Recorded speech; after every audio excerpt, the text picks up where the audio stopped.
Here, we're going to prove parallel lines. You're given that angle 1 and angle 2 are supplementary. Prove M is parallel to N. Okay? All right. So, let's start with what we're given. Angle 1 plus angle 2 are supplementary. We don't like it when it looks like this. We rather work with it in an equation. So, we can use its definition to set up the equation.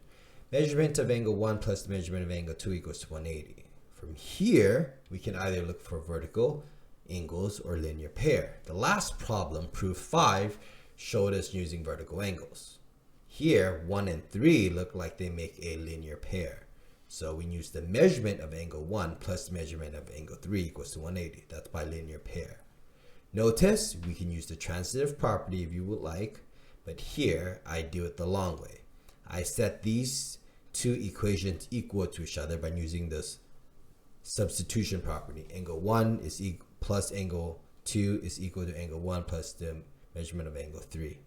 Okay, the 180 essentially disappears. Also, you can say it's transitive. Notice there's an angle 1 on the left and angle 1 on the right. You can use the subtraction property, okay, or the addition property, same idea, and the measurement of angle 1 will cancel, leaving you with the measurement of angle 2 and the measurement of angle 3. We know those angle measurements, right? Therefore, we then can conclude based on the converse of corresponding angles postulate, right? This is actually a mistake. I just saw my own mistake here. There's one more step here that you need. You actually need this line without the M's, okay? You want is just, and then there should be a squiggly line here. Okay, because you want that the angles are congruent. So here, these are congruent. Measurement of angle 2 is equal to the congruent to the measurement of angle 3.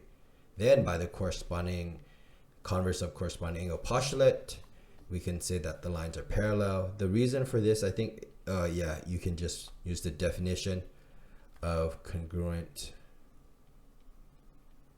angles. Allows you to bring it from the algebra with the measurement into the geometry. Okay.